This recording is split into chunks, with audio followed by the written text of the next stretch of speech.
কিচেনের ভেতর থেকে ইভার উদ্বিগ্ন গলা ভেসে এলো। শরীর খারাপ? না, জবাবে বলল জেস। কে এসেছে দেখো। ইভা বেরিয়ে আসার আগেই সাহস সঞ্চয় করে পর্দা সরিয়ে কিচেনে ঢুকলো জিম। দু হাতে হ্যাটটা নামিয়ে বলল, হাউডি ইভা। ইভা ওয়েলডনের ইভা ওয়েলডনের বয়স 30 পেরোয়নি এখনো। মন ভালো থাকলে এখনো কিশোরীর মতো দেখায় ওকে, কিন্তু ক্লান্ত বা উদ্বিগ্ন থাকলে বয়সের তুলনায় বেশি বয়স মনে হয়। এ মুহূর্তে ওরকমই লাগছে ওকে। বোকা বোকা দেখাচ্ছে জেসকে। ও আশা করেছিল জিমকে আন্তরিক অভ্যর্থনা জানাবে ইভা। ওর বউ চুপ করে থাকায় অস্বস্তিকর পরিবেশ দূর করার জন্য কাঠ রাখার বাক্সটার দিকে এগিয়ে গেল জেস। ভিতরে উকি দিয়ে বলল, কাঠের মজুদ কমে গেছে, দেখি সাফারের আগে কিছু কাটা যায় কিনা। আমিও তোমাকে সাহায্য করতে আসছি জেস, বলল জিম। না, বাধা দিল জেস, তুমি ক্লান্ত। তাছাড়া ইভার সাথে কথা বলা উচিত তোমার। বেশ দুশ্চিন্তায় ছিল ও তোমার জন্য। জেস বেরিয়ে গেলে পরস্পরের দিকে তাকালো ওরা দুজন। কেমন আছো জিম? অবশেষে মুখ খুলল ইভা। ভালো, তুমি কেমন ছিলে ইভা? ম্যাজেস্টিক আয়রন স্টোভটার দিকে তাকালো ইভা। কাঠের বাক্সটার থেকে কয়েকটা মেসকিটের টুকরো তুলে নিয়ে আগুনে ফেলল। জিমের দিকে না তাকিয়েই বলল সে, দরজা জুড়ে দাঁড়িয়ে না থেকে বসে পড়ো। দেয়ালে হেলান দিয়ে উনুনের পাশে মেঝেতে বসল জিম। ইভা হাত বাড়িয়ে সাবধানে কফি পটের উষ্ণতা অনুভব করল।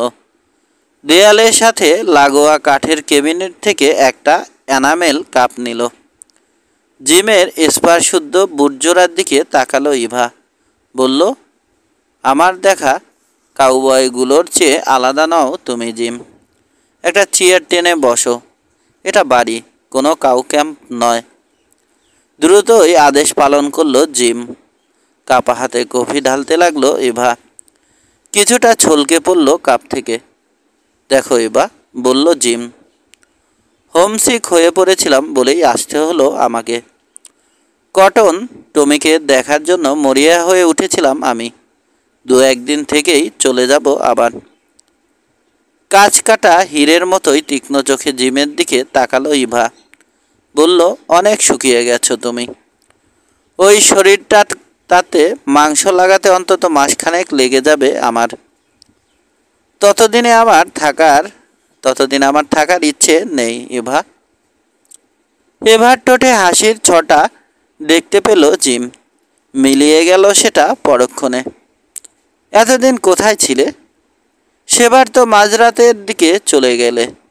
সকালে উঠে দেখি তুমি নেই। জেস তন্ন তন্ন করে খুঁজলো পুরো এলাকা। বাচ্চারা অনেকক্ষণ ধরে কাঁদলো তোমার জন্য। জানি আমার কথায় রাগ করে চলে গিয়েছিলে তুমি।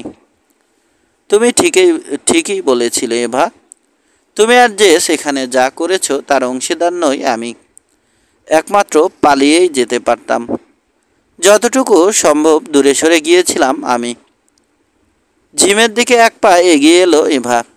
কোমল কণ্ঠে বলল, জিম ওয়েলডন, এ জায়গাটা ঘুরতে সাহায্য করেছো তুমি আমাদের। এখানে যতদিন ইচ্ছে থাকার অধিকার আছে তোমার। সেদিন এ সুরে কথা বলনি তুমি। তুমি পুরুষ মানুষ। আমার তুলনায় তোমার বিবেক বুদ্ধি বেশি হবারই কথা। এভাবে 2 বছরের জন্য চলে যাওয়াটা ঠিক হয়নি তোমার। 2 পা এগিয়ে জিমের চিবুকটা তুলে ধরল ইভা। দাগটা কিসের? ঘোড়ার লাথি, জবাব দিল জিম। একদিন ঘোড়াই তোমার মরণ ডেকে আনবে। বয়স বাড়ছে তোমার, কোথাও শিকড় গাড়ার সময় এসেছে। এই কথা নিয়েই ওদের মাঝে ঝগড়ার সূত্রপাত ঘটেছিল সেবার। ইভা সবসময়ই জিমকে বদলানোর চেষ্টা করেছে, কিন্তু ঘর সংসার শুরু করতে হবে ভাবলেই অসহ্য লাগে জিমের। খিদে পেয়েছে তোমার? জানতে চাইল ইভা। তুমি তো সব সময়ই ক্ষুধার্ত থাকো। রাতের খাবারের সাথে স্টু রাঁধবো আমি তোমার সৌজন্যে। ধন্যবাদ ইভা, তোমার হাতের তৈরি কোনো কিছু খেতেই আপত্তি নেই আমার। বাইরে যেতে গিয়ে হঠাৎ থমকে দাঁড়ালো ইভা। ঝুঁকে পড়ে জিমের গালে চুমো খেলো। মৃদুকণ্ঠে বলল, তুমি ফিরে আসায় খুশি হয়েছি জিম। বিচিত্র মন ইভার। 110 বছর বাঁচলেও চেনা যাবে না ওকে কখনো, ভাবল জিম। জেসের সাথে ওর প্রথম দেখা না হলে জিমই হয়তো বিয়ে করত ওকে। কম বয়স ছিল তখন, বুনো প্লাম জেলির মতোই তরতাজা ছিল দুজনেই। এখনও মাঝে মধ্যে আগের মতোই কচি দেখায় ইভাকে। তখন পুরানো অনুভূতি জেগে ওঠে জিমের মনে। কিচেনের চারপাশে তাকালো জিম। একই রকম দেখাচ্ছে সব কিছু। সেই পুরানো কাঠের চেয়ার টেবিল, আয়রন স্টোভ, সস্তা দামের ক্রোকারিজ, দেয়ালে ঝোলানো পেটেন্ট মেডিসিন ক্যালেন্ডারটাই কেবল নতুন। এই 1 পাউন্ড ওজনও বাড়েনি এভার। ওজন বাড়বে কি করে? যথেষ্ট খাটুনি খাটেও। একটা নীল সাদা ডোরা কাটা প্লেন কটন ড্রেস পরে আছে এভা। 2 বছর আগেও ওটাই পরতে দেখেছিল জিম ওকে। ওই টমিটাকে, বলল জিম, একটা মর্গান কোল্টের চেয়েও সুন্দর দেখাচ্ছে। ভালো ছেলে টমি। স্টোভে আরেকটা মেসকিটের টুকরো ফেলল এভা। কেবল নিজের ছেলে বলেই বলছি না।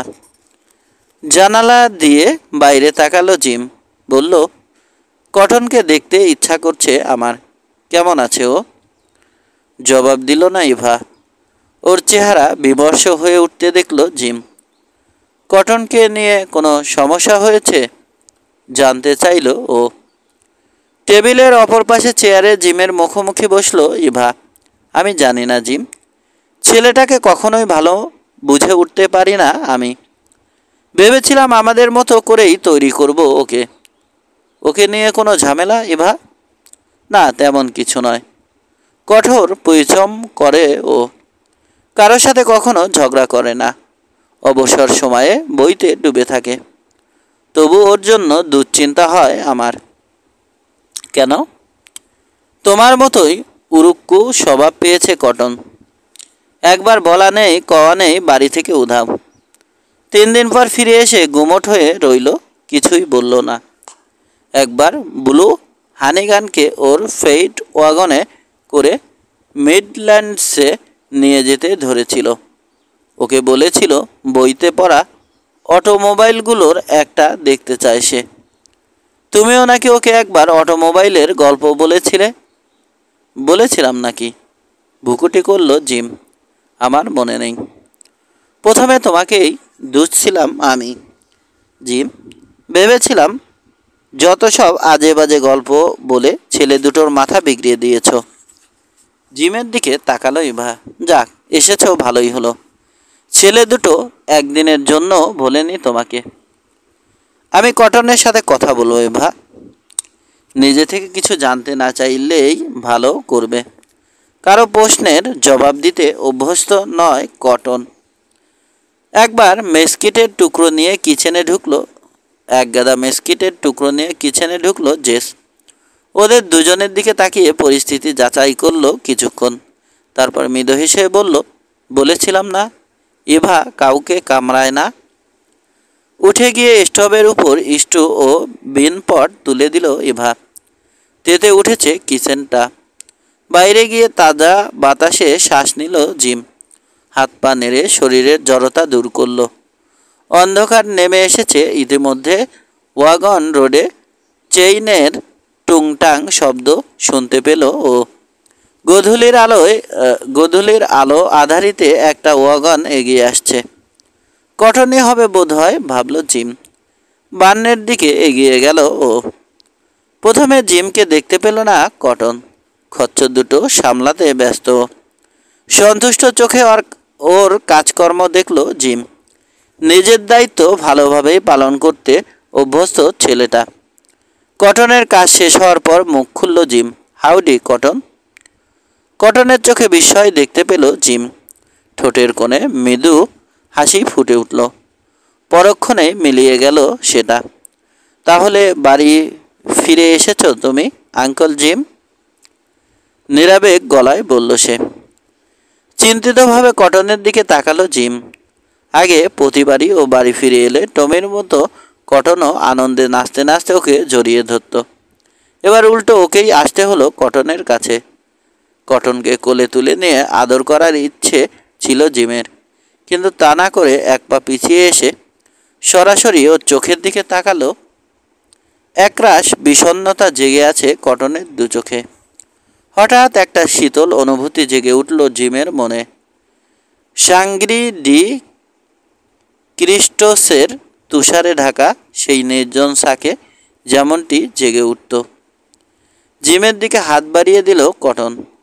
বলিষ্ঠ মুষ্টি ওর। যুবকে পরিণত হয়েছে ও 2 বছরে। আমি বরং খচ্চরগুলোকে দানা পানি খাওয়াতে যাই আঙ্কল, বলল কটন। পরে কথা হবে তোমার সাথে। বার্নে ঢুকলো কটন। খচ্চরগুলোর জন্য কাঠের ট্রাফে শস্যদানা ঢালল। জেস এগিয়ে আসতেই মুখ তুলল ও। কাজটা শেষ করে আসতে পারিনি। খচ্চর দুটো দৌড়ে পালাচ্ছিল। ভেবেছিলাম বুঝি ওয়াগনটাই ভেঙে ফেলবে। ওটা কোনো সমস্যাই নয় কটন, বলল জেস। কাল বিকেলের আগে শেষ করলেও চলবে। সকালে চার্চে না গিয়ে শেষ করে ফেলো বাকিটা। অবশ্য তোমার মা পছন্দ করবে না সেটা। আমিও কটনকে সাহায্য করার জন্য এখানে থাকব, বলল জিম। এক রোববার চার্চে না গেলে সৃষ্টিকর্তা আমার উপর রুষ্ট হবেন না।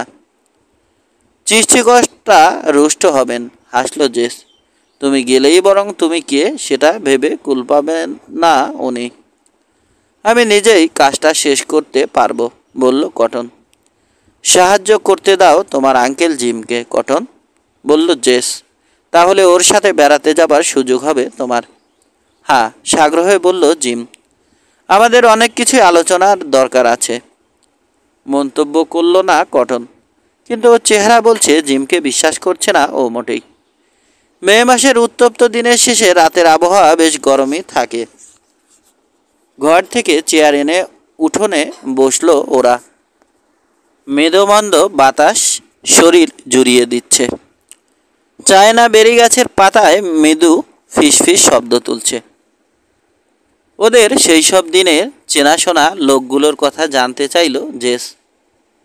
গত 2 বছরে ওদের অনেকের সাথে দেখা হয়েছে জিমের। অনেকের কথা অন্যদের মুখে শুনেছে। জেসকে বলল ওসব জিম। জিমের দেখা শহরগুলোর হালচাল, রাঞ্চিং, ক্যাটল ড্রাইভিং ইত্যাদির খুঁটিনাটি আগ্রহ ভরে জানতে চাইল জেস। অনেক বছর আগে ফিরে গেল যেন ও।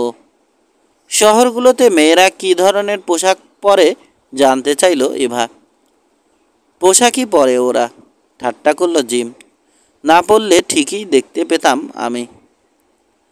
কথা বলার ফাঁকে ফাঁকে কিচেনের আলোকিত জানালার দিকে চোখ গেল জিমের। কটন আছে ওখানে, ডাইনিং টেবিলের পাশে চেয়ারে বসে মনোযোগ দিয়ে একটা বই পড়ছে। জিম আশা করেছিল কটন বেরিয়ে আসবে, কিন্তু এলো না ও।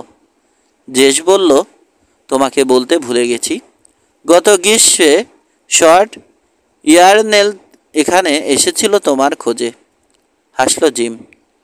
এক মুহূর্তে হাজারো পুরানো চিঠি ভেসে উঠল ওর মনের পর্দায়।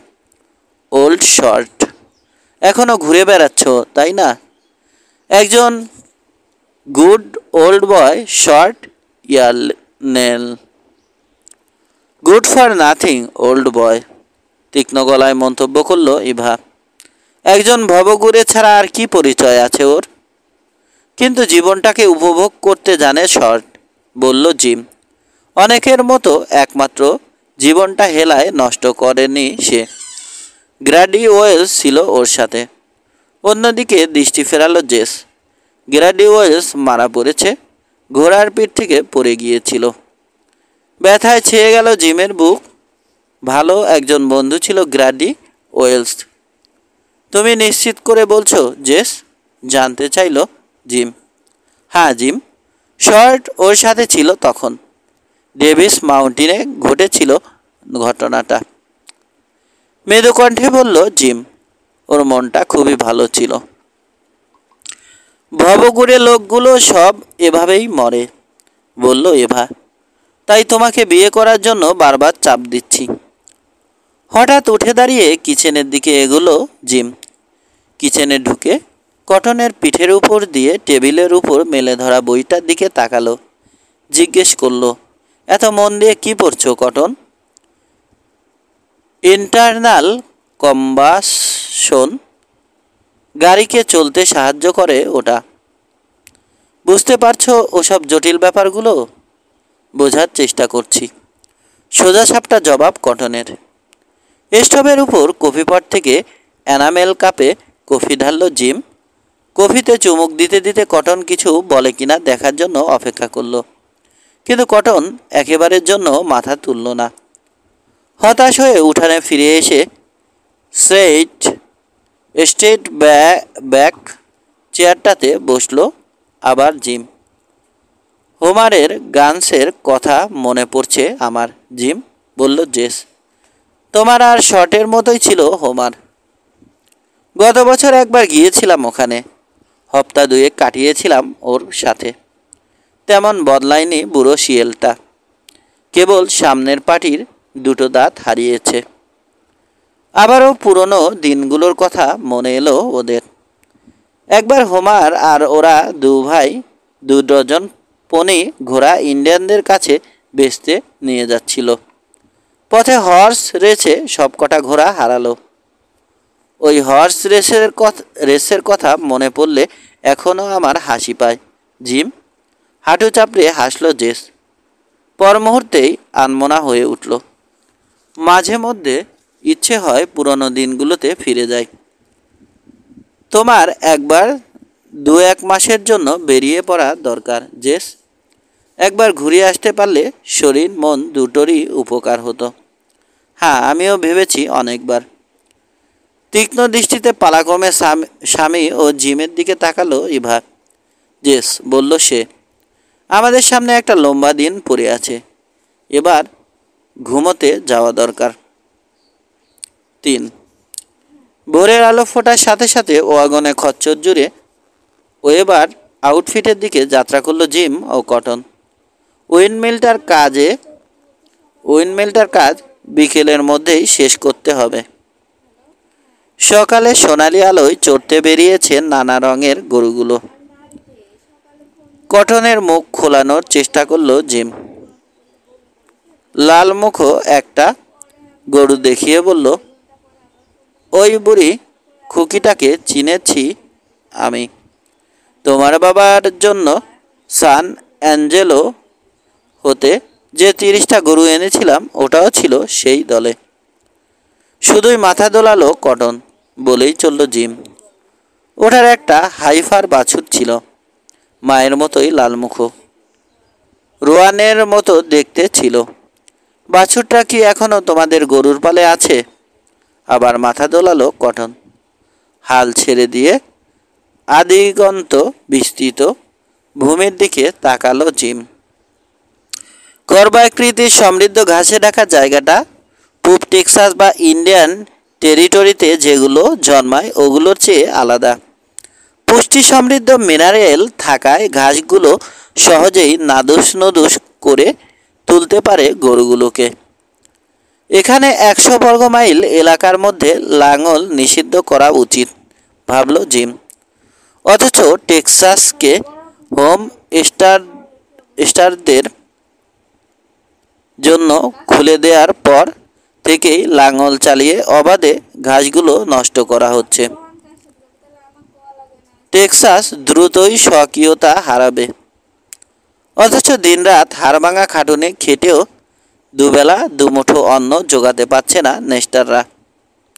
এখানে লাঙল নিষিদ্ধ করা উচিত, নিজের চিন্তাটাকে ভাষায় প্রকাশ করল জিম।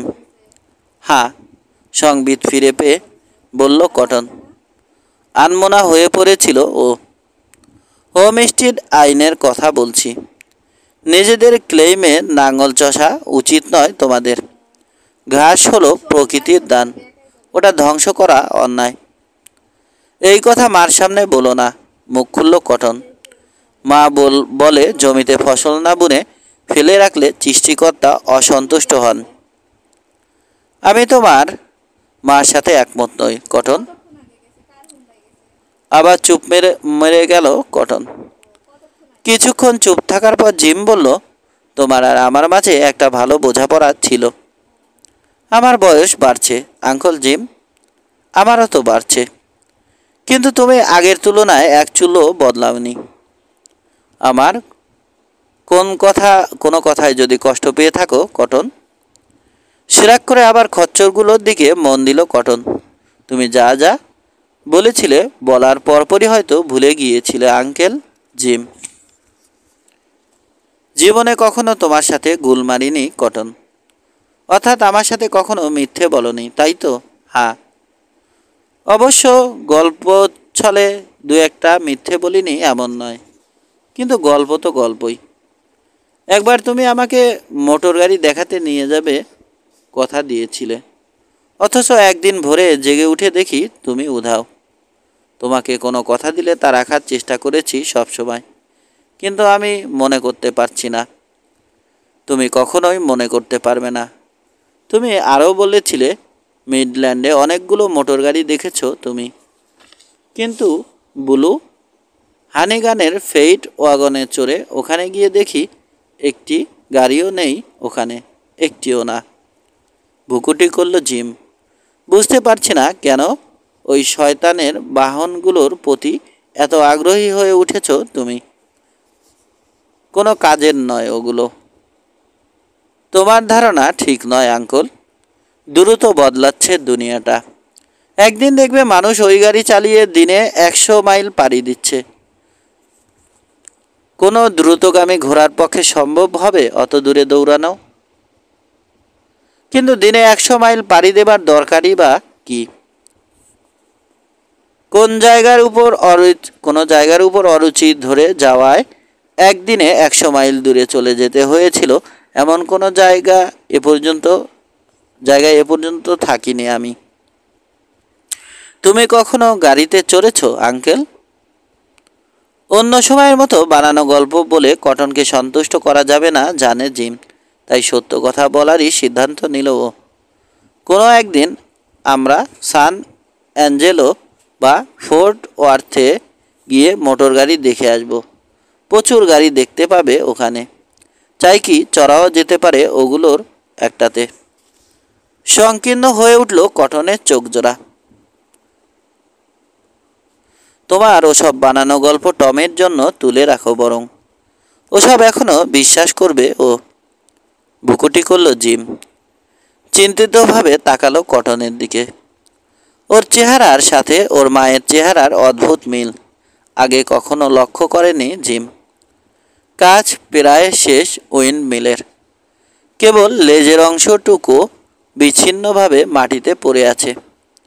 বিশাল কাঠের হুইলটা 30 ফিট লম্বা কাঠের টাওয়ারের মাথায় লাগানো হয়েছে। লম্বালম্বিভাবে শুইয়ে রাখা হয়েছে টাওয়ারটা। হুইল এবং লেজের অংশটার আদি রং ছিল লাল, কিন্তু বিভিন্ন অংশ মেরামত করায় কয়েক রঙা হয়ে গেছে এখন। লাফ দিয়ে ওয়াগন থেকে মাটিতে নামলো কটন। খচ্চরগুলো ওয়াগন থেকে খুলে ফেললো যাতে ওয়াগন শুদ্ধ দৌড়ে না যায়।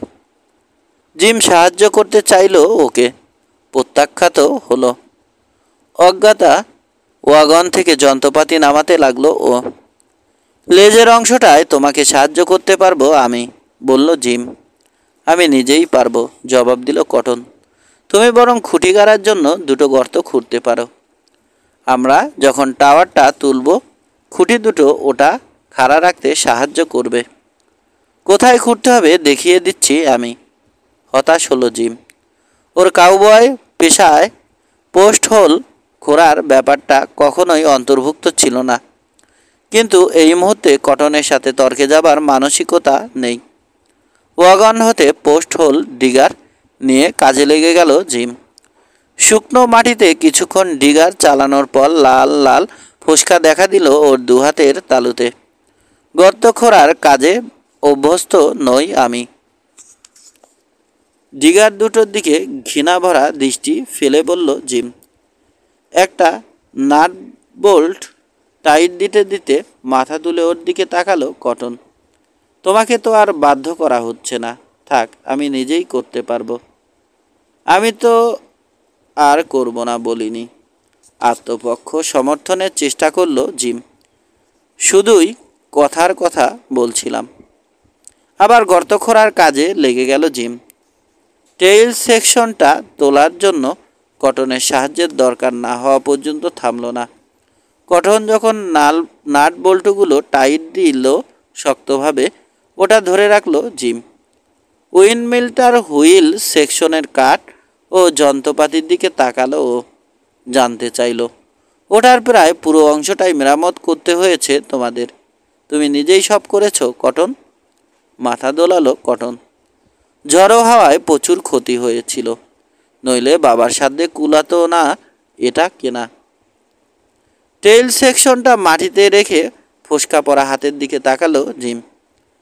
ইতিমধ্যে ডিগারের হ্যান্ডেলের চাপে ফেটে গেছে ফোসকাগুলো। অসম্ভব যন্ত্রণা হচ্ছে। সূর্যটা অনেক উপরে উঠে গেছে এখন। তোমার খিদে লাগেনি কটন? জিজ্ঞেস করলো জিম। কোনো জবাব দিল না কটন। উইন্ডমিল মেরামতের পর বেঁচে যাওয়া কাঠ জড়ো করে আগুন জ্বালল জিম। কফি পট তুলে দিল আগুনের উপর। পানি গরম হবার পর ওয়াগন থেকে এভার দেওয়া কটন স্যাকটা নামিয়ে আনলো। ব্রেকফাস্টে বেঁচে যাওয়া কিছু শুকনো বিস্কিট, কয়েক টুকরো বেকন আছে ওটায়। একটা পুরনো গানের স্যাকে তৈলাক্ত হাত মুছল কটন। জিমের বাড়িয়ে দেয়া বিস্কিট ও বেকনের টুকরো নিয়ে চিবোতে শুরু করলো। খেতে খেতে গর্বিত দৃষ্টিতে উইন্ডমিলটার দিকে তাকালো কটন। প্রথম বিস্কিটটা শেষ হওয়ার পর আরেকটা বিস্কিট বাড়িয়ে দিল জিম কটনের দিকে। বলল, খাও, অনেক কষ্ট করেছো তুমি। উইন্ডমিলটা নতুনগুলোর মতোই কাজ দেবে, তাই না আঙ্কেল? বাজি রাখতে পারো এ ব্যাপারে। নতুনগুলোর চেয়েও ভালো কাজ দেবে এটা। ফ্যাক্টরিতে জিনিস বানানোর সময় ওরা ব্যবহারকারীদের কথা ভাবে না। আমি ভবিষ্যতে ওরকম একটা ফ্যাক্টরিতে কাজ করতে চাই আঙ্কেল, যেখানে ইঞ্জিন অথবা অটোমোবাইল তৈরি হয়। বদ্ধঘরের বিশ্রী আবহাওয়ায় কাজ করে শরীরটার 12টা বাজাতে চাও, এই তো? কিন্তু আঙ্কেল, যুগ পাল্টে যাচ্ছে। এমনকি পাখির মতো ডানা মেলে আকাশে উড়বে এমন যন্ত্রের কথাও বলা বলি করছে লোকজন। সবাই আজকাল চায় দ্রুত গতি। একটা বুড়ো কাউপনে একজন লোককে প্রয়োজনীয় গতি দিতে পারে। অটোমোবাইলগুলো আবিষ্কারের আগ পর্যন্ত পৃথিবীটা থেকে তো থেমে থাকেনি। বাবা মাকে বোঝাতে পারবো এমন আশা নেই আমার। সেই অতীতেই বাস করছে দুজনে এখনও। কিন্তু আঙ্কেল জিম, তুমি তো অনেক দেশ ঘুরেছ, অনেক কিছু দেখেছ। নতুন কিছু দেখার আগ্রহ তোমার চিরকালের। আমি তো ভেবেছিলাম পরিবর্তনের হাওয়া তোমার গায়েও লাগবে। সাবধানে গরম কফিতে চুমুক দিল জিম, তারপর বলল, নিশ্চয়। আমি সবসময় নতুন দেশ, নতুন মানুষ দেখতে পছন্দ করি। কিন্তু আমার অতীতকে, আমার স্বকীয়তাকে বিসর্জন দিতে চাই না কটন। বড় বড় শহরগুলোতে গিয়েছি আমি। সেখানে গাড়ির ধোঁয়ায় মেয়লগুলো চমকে ওঠে। ফোর্ট ওয়ার্থে বসে টেলিফোনে ক্যানসাস সিটি স্টক ইয়ার্ডে কারো সঙ্গে কথা বলতে দেখেছি একটা লোককে, যেন পাশের ঘরে বসা একটা লোকের সাথে কথা বলছে। আমি অসংখ্য তারের বেড়াজালে ঢাকা শহরের রাস্তাগুলো দেখেছি। ওখানে দাঁড়িয়ে আকাশই দেখতে পাবে না তুমি। ওসব দেখে ভয় পেয়ে খোলা পেয়রিতে ছুটে গিয়ে হাঁপ ছেড়ে বেঁচেছি আমি। পৃথিবীটা বদলাচ্ছে আঙ্কেল জিম। তোমাকে হয় ওটার সাথে তাল মিলিয়ে চলতে হবে অথবা পিছিয়ে পড়তে হবে। তুমি কখনোই পিছিয়ে পড়ার মতো লোক ছিলে না। তুমি যে সভ্যতার কথা বলছো তা মানুষের সর্বনাশ ডেকে আনবে কটন। এটা তোমার ভুল ধারণা আঙ্কেল। আমি ওই সভ্যতার একটা অংশ হতে চাই, ওটা গড়তে অবদান রাখতে চাই। ঠিক আছে, ভ্রুকুটি করল জিম। প্রসঙ্গ পরিবর্তন করে বলল, আমার ধারণা উইন্ডমিলটা তৈরি হয়ে গেছে। হ্যাঁ। উঠে দাঁড়িয়ে বাড়ির দিকে তাকালো কটন। ওরা এলেই উঠানোর কাজ শুরু করব আমরা। উঠতে ইচ্ছা করছে না জিমের। কটনের সাথে সম্পর্ক স্বাভাবিক হয়ে এসেছে, এতেই খুশি ও। অন্যদের কয়েকশো গজ আগে দেখা গেল আলভিন লডার মিল্কের ওয়াগনটাকে। জুলিও ভালডেস রাশ টেনে ওয়াগন থামানোর আগেই উঠে দাঁড়িয়ে জিম ও কটনের উদ্দেশ্যে হাত নাড়ল আলভিন। লাফ দিয়ে ওয়াগন থেকে নামল সে। সামনে এগিয়ে গিয়ে উইন্ডমিলটার বিভিন্ন অংশ খুঁটিয়ে দেখল। নিখুঁত হয়েছে সব, মন্তব্য করল। নিশ্চয় কটন করেছে কাজটা। আমি ওর মতো একা একা কাজটা শেষ করতে পারতাম না কখনো, বলল জিম। তুমি ল্যাশো ছোড়া বা ঘোড়া চালানো ছাড়া আর কি বা পারো? ঘুরে দাঁড়ালো আলভিন। চাকরি করতে চাও জিম? আমার ওখানে কিছু ঘোড়া পোষ মানানো বাকি রয়ে গেছে। ধন্যবাদ আলভিন, আমার মনে থাকবে তোমার প্রস্তাবটা। নিজের পনি ঘোড়াটায় চড়ে বাকিদের আগে আগে এগিয়ে এলো টমি। কাউবয়দের মতো রাশ টেনে ঘোড়া থামালো। Howdy uncle gym. তোমার সাহায্য নিয়ে দ্রুতই কাজ শেষ করতে পেরেছে কটন, তাই না? আমরা যার যার যোগ্য কাজ করেছি। পোস্ট হোল ডিগারগুলোর দিকে না তাকিয়েই বিরস গলায় জবাব দিল জিম। জেস ওয়েলডন ঘোড়া থেকে নেমে সমালোচকের দৃষ্টিতে তাকালো উইলমিলের অংশগুলোর দিকে। খুদ বের করার চেষ্টা করলো, পারল না। তুমি সত্যিই দারুণ কাজ দেখিয়েছ সান। কটনের কাজ চাপড়ে বলল সে। Storekeeper Philip Pearson wagon থেকে নেমে দুহাত বাড়িয়ে জিমের দিকে এগুলো। আকন্ন প্রসারিত ওর হাসি। ওর বিশাল ভুঁড়ি দেখে বোঝা যায় স্টোর থেকে বিপুল পরিমাণ গ্রোসারিজ পেটে জায়গা দিয়েছে। ওয়েলকাম হোম জিম ওয়েলডন, বলল ফিলিপ। শহরে একবারও আসনি ভেবে অবাক হচ্ছি। কয়েক পা সামনে এগিয়ে বুড়ো মার্চেন্টের সাথে হাত মেলালো জিম। বলল, কালই এসেছি মাত্র। তাছাড়া পয়সা করি সাথে আনিনি কিছুই। শহরে গিয়ে কেনাকাটা করতে পারবো না। নগদ টাকায় জিনিস কেনে যদি সবাই, তাহলে দোকানদারের সাথে গল্প করবে কে? হাসলো ফিলিপ। এতদিন নিঃসঙ্গ থেকে মারা যেতাম না আমি? ফিলিপের পেছনে ওর বিশাল শরীরের আড়ালে দাঁড়িয়ে ডাস স্কেনার। মাত্র কবছর আগে পূর্ব টেক্সাসের জার্মান ভাষাভাষী পাহাড়ি এলাকা থেকে এসেছে স্কেনার। ওর ভাষা ও পেশার কারণে লোকজন সহজভাবে নেয়নি ওকে। শহরে ফিলিপ পিয়ারসনের মালিকানাধীন একটা সেলুন চালায় ও। ভিন্ন একটা ওয়াগনে একজন হোম স্টার্ডারকে দেখতে পেল জিম। নেলি ওর নাম। অস্পষ্টভাবে মনে করতে পারল জিম। নিজের ছেলেকে সাথে এনেছে লোকটা। ছেলেটা টমির বয়সী, নাম লিস্টার। নামটা মনে আসতেই হাসি পেল জিমের। নেস্টর ও লিস্টার নাম দুটো প্রায় একই শোনায়। সিসি টার্পলির দুজন কাউবয় মাস্টাং ঘোড়ায় চড়ে দলের সাথে এসেছে। ওদের কালো কুকুরটা বেশ ঘেউ ঘেউ করছিল এতক্ষণ। এখন একটা ওয়াগনের নিচে ছায়ায় বসে জিভ বের করে হাঁপাচ্ছে।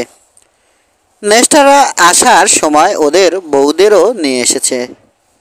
জেসের কেবিনে চিকেন ফ্রাই তৈরিতে ইভাকে সাহায্য করছে ওরা। পুরুষরা কাজ শেষে ওখানে জড়ো হবে। উইন্ডমিল তোলার কাজটা তেমন কঠিন কিছু নয়। ও কাজে ফিলিপ পিয়ারসনের দুটো খচ্চর ভাড়া করেছে জেস। টাওয়ারটা তুলতে সাহায্য করবে ও দুটো। সবাই অল্প বিস্তর হাত লাগালো। সিসি টার্পলির কাউবয় দুজনও বাদ গেল না। অবশেষে ঘণ্টাখানেকের চেষ্টায় দাঁড় করানো গেল উইন্ডমিল টাওয়ার। মোহিত হয়ে তাকালো সবাই ওটার দিকে।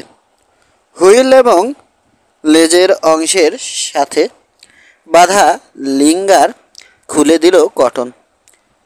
মৃদু মন্দ বাতাসে ঘর ঘর শব্দে ঘুরতে লাগলো হুইল ও বিশাল কাঠের পাখাটা। শাকার রড ওঠানামা করতে লাগলো। 1 মিনিটেই ফ্লো পাইপ বেয়ে বেরিয়ে এলো পরিষ্কার পানি। রুক্ষ ভূমির তলা থেকে কলকল শব্দে বেরিয়ে আসছে তাজা পানি। নীরবে সম্মোহিতের মতো চেয়ে রইল সবাই। অসংখ্যবার দেখেছে ওরা এ দৃশ্য, কিন্তু আরও হাজারবার দেখলেও যেন আশা মিটবে না। ধীরে ধীরে ফ্লো পাইপের দিকে এগিয়ে গেল কটন। আজলা ভরে পানি খেলো, মিষ্টি পানি, বলল ও বিস্মিত গলায়। মৃদু হাসল জুলিও ভালডেস। তৈলাক্ত কাদামাখা শরীরে দাঁড়িয়ে আছে লোকজন, শ্রদ্ধা ও তৃপ্তি ভরা চোখে দেখছে ওদের সদ্য শেষ করা কাজ। যে ছেলে দুটোকে ওয়াগনের যন্ত্রপাতি তুলতে বলল, তারপর গোটা দলটা বাড়ির পথ ধরল। ওখানে চিকেন ফ্রাই অপেক্ষা করছে ওদের জন্য। ওরা চায় না বেরি গাছগুলোর কাছাকাছি আসতেই একটা লাল রঙের কুকুর ঘেউ ঘেউ করে অভ্যর্থনা জানালো ওদের। ওটা আমাদের শিক্ষিকার কুকুর, বলল কটন। স্কুল ছুটি, বুঝতে পারছি না কী জন্য এসেছে সে। মৃদু হাসল জিম। মহিলার নিশ্চয় একটা নাম আছে, miss Turner, spring Turner. Spring? ওটা আবার একটা নাম হলো নাকি? সামার হলেই বরং মানাতো আঙ্কল, লেট সামার। বড় বেশি উত্তপ্ত। মেয়েদের বয়স বিচারে কটনের পারদর্শিতা সম্পর্কে সন্দেহান জিম। স্প্রিং টার্নারের বয়স যদি 25-এরও বেশি হয় তবে নিশ্চয় দেখতে ভালো নয় ও। এই বুনো দেশে কোনো সুদর্শনা মেয়ে 25 বছরেও অবিবাহিতা, এটা অস্বাভাবিক ব্যাপার। ঘোড়াগুলোর স্যাডল নামাতে কয়েক মিনিট মাত্র লাগলো।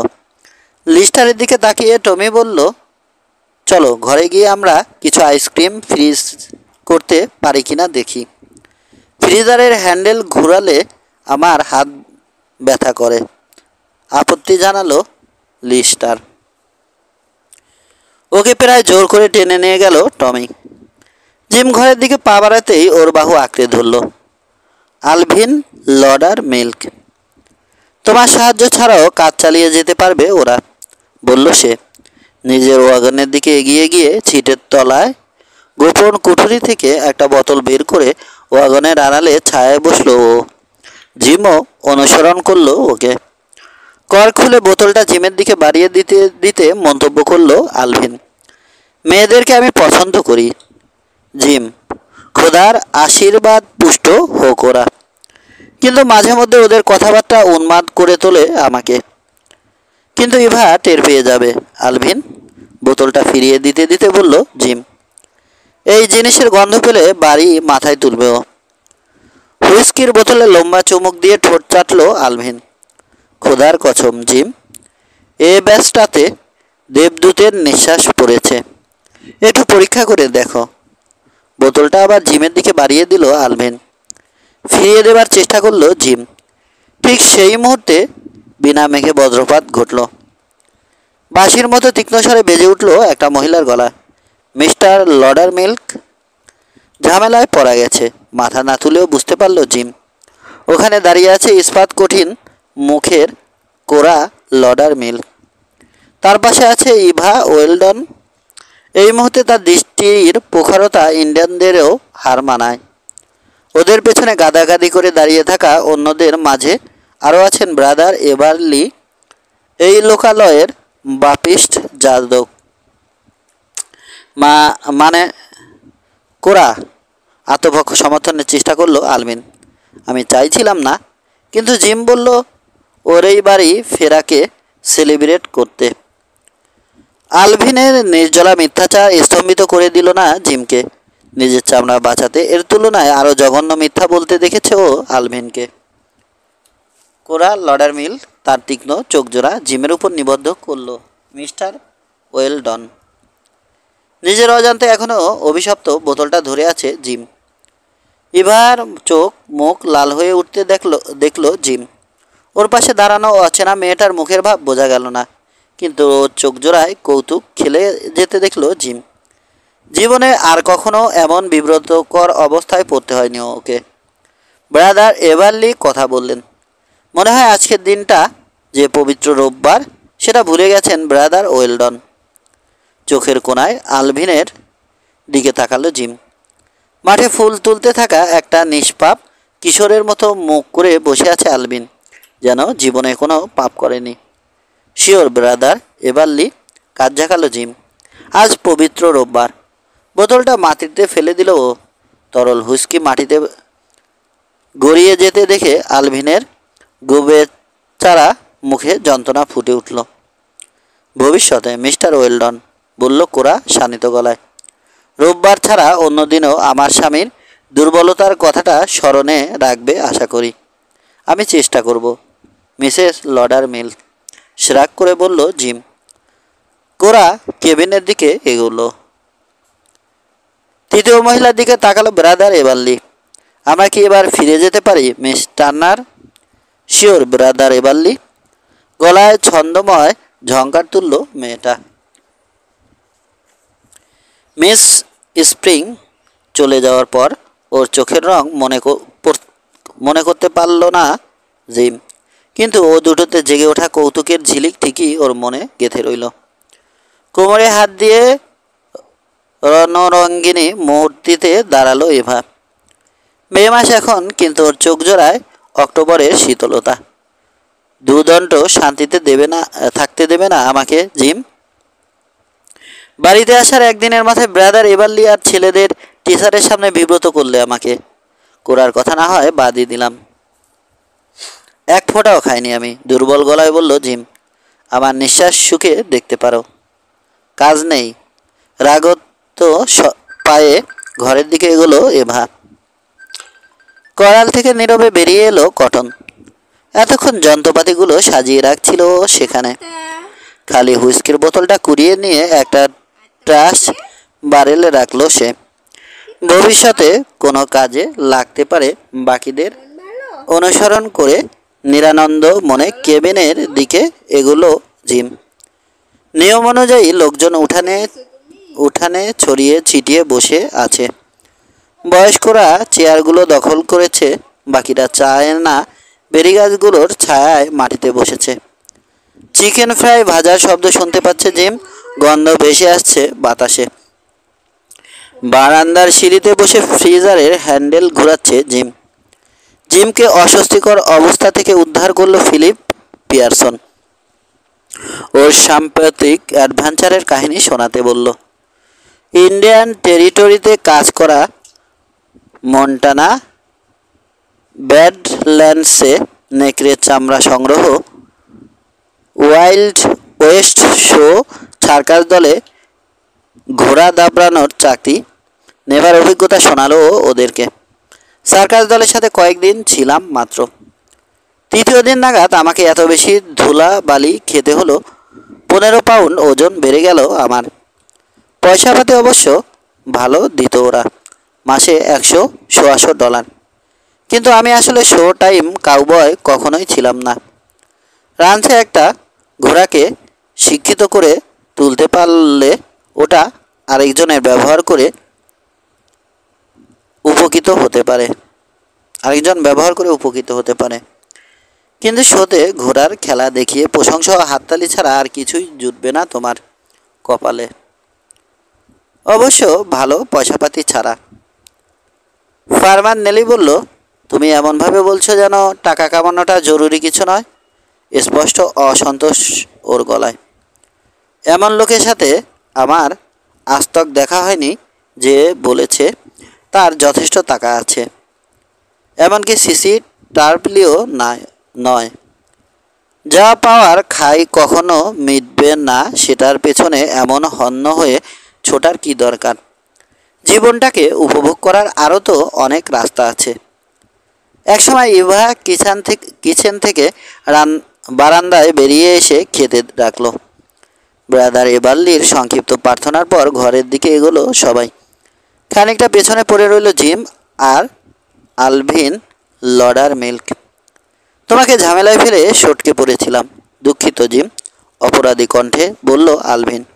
সে রাগ করল জিম ইতিমধ্যেই ভুলে গিয়েছিল ও ব্যাপারটা। বলল, বিবাহিত হলে আমিও হয়তো তাই করতাম। আমি যে কোরা লডারমিলকে ভয় করি এমন নয়, কিন্তু শান্তিপূর্ণ সহ অবস্থানে বিশ্বাসী আমি। কৈফিয়ত দেবার চেয়ে মিথ্যা বলাটা অনেক সহজ। বিয়ের পর তুমিও শিখতে শুরু করবে সব কিছু। তাই তো আমি বিয়েই করব না কখনো। জীবনে কখনো একটা ক্ষতিকর মিথ্যেও বলিনি আমি।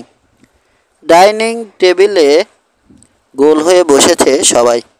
সবার প্লেটে চিকেন ফ্রাই তুলে দিচ্ছে ইভা।